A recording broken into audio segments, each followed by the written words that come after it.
शादी के धूमधाम के बाद रात का समय आया जब श्वेता को पहली बार अपने पति नीरज के साथ वक्त बिताने का मौका मिलना था। श्वेता सजी धजी दुल्हन के रूप में धीरे धीरे अपने कमरे में दाखिल हुई। नीरज को अचानक देखकर श्वेता घबरा गई। कौन है?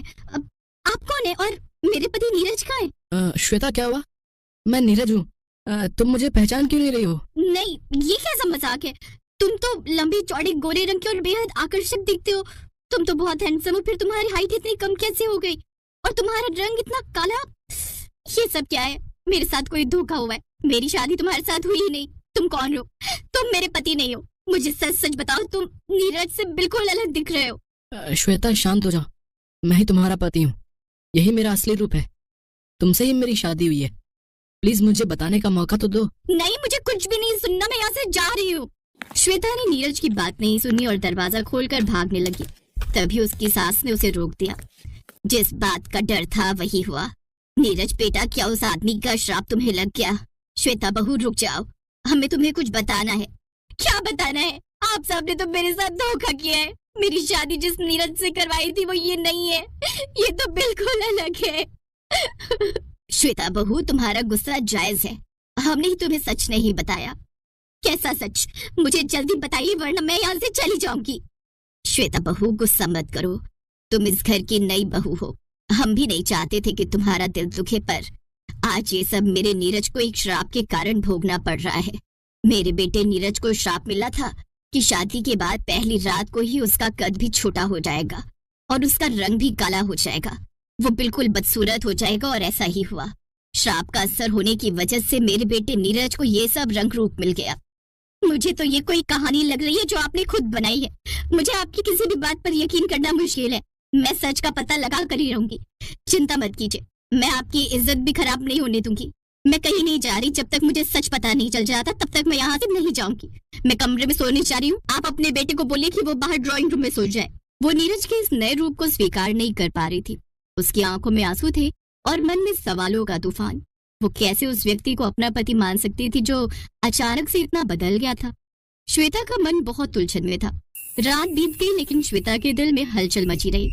बहन जी, हमारी बेटी के साथ और हमारे साथ आप सबने धोखा किया है। मैं अपनी बेटी को एक पल के लिए भी यहाँ नहीं छोड़ूंगी। और आपका बेटा छोटा कद और काले रंग का है। हमने तो इतने सुंदर लड़के के साथ अपनी बेटी की शादी की थी। हम चाहे तो अभी पुलिस में खबर कर सकते हैं, बस हमें श्वेता ने चुप करा रखा है। बहन जी, इसमें नीरज की कोई गलती नहीं है। हम आपको कुछ बताना चाहते हैं पर आप मौका ही नहीं दे रहे। हमारे बेटे को श्राप मिला हुआ है। ये इस श्राप के कारण आज इस रंग रूप में आया है। देखिए समधन जी, अगर आपने हमें ये सच्चाई खुद से नहीं बताई तो हमें कोई और कदम उठाना पड़ेगा। हम अपनी बेटी का तलाक करवा देंगे। चलो श्वेता की माँ। श्वेता के मम्मी पापा धमकी देकर चले गए। नीरज बहुत उदास था। मुझे पता है श्वेता, तुम पर क्या बीत रही है। मैं खुद इस बदलाव को लेकर बहुत शर्मिंदा हूँ, लेकिन मेरा यकीन करो, मैं तुम्हें कुछ बताना चाहता हूँ। मेरी बात को प्लीज एक बार सुन लो। उसके बाद अगर तुम्हें मुझे तलाक देना हो या मुझे छोड़कर जाना हो तो चली जाना। मैं तुम्हें नहीं रोकूंगा। ठीक है, शाम को बरखा दीदी के बेटे के जन्मदिन पर जाना है। तुम्हें पता होगा। वहाँ से आकर मैं तुम्हारी बात को सुनूंगी। शाम के समय श्वेता नीरज के साथ अपनी बहन के घर पार्टी में पहुँचती है। वहाँ पर सब लोग नीरज का बहुत मजाक उड़ाते हैं।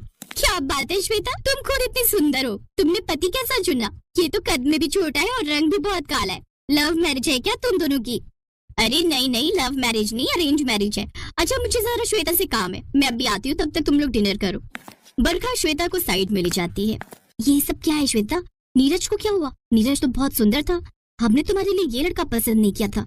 मैं नीरज को पहचान ही नहीं पा रही हूँ। बरखा और श्वेता अभी आपस में बात कर ही रहे थे कि तभी वहाँ पर एक आंटी आती है जो ज्योतिष की बहुत बड़ी जानकारी थी। तुम्हारे पति को एक श्राप लगा हुआ है जिस वजह से वो ऐसा हो गया है।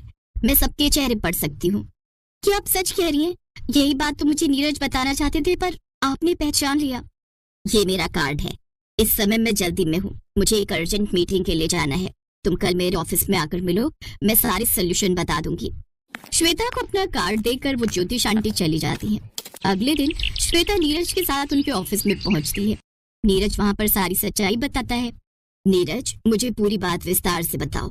उस दिन तुम्हारे साथ क्या हुआ था? मैंने कभी सपने में भी नहीं सोचा था कि ये श्राप सचमुच मुझे लग जाएगा।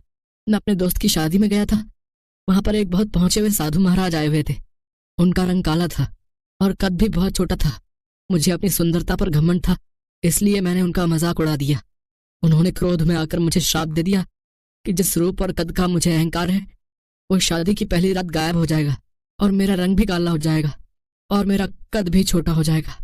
मैंने उनकी बात को मजाक में ले लिया। उसके बाद वो साधु महाराज वहां से चले गए और फिर मेरी शादी के बाद जब सचमुच श्राप सच हो गया तो मैं घबरा गया। मैं बहुत परेशान हूँ, मेरी मदद कीजिए। अगर वो साधु बाबा कहीं मिल जाए तो मैं उनके पैरों में गिरकर उनसे क्षमा मांग लूंगा। मैंने उनके साथ बहुत गलत किया था, मुझे अपनी गलती का एहसास है। मैं कभी भी किसी का मजाक नहीं उड़ाऊंगा। मुझे खुशी है कि तुम्हें अपनी गलती का एहसास है। मैं उन साधु बाबा का पता लगाकर सब कुछ ठीक कर दूंगी। मुझे बस थोड़ा सा वक्त दो। Thank you aunty ji, thank you so much. Shweta और नीरज घर आ जाते हैं। श्वेता अब तक सब कुछ समझ चुकी थी। वो जानती थी कि नीरज और उसके परिवार की इसमें कोई गलती नहीं है। नीरज और श्वेता दोनों के रिश्तों में सब कुछ ठीक हो जाता है। कुछ दिनों बाद ज्योतिष आंटी उन साधु बाबा को ढूंढ लेती है। नीरज साधु बाबा से क्षमा मांगता है।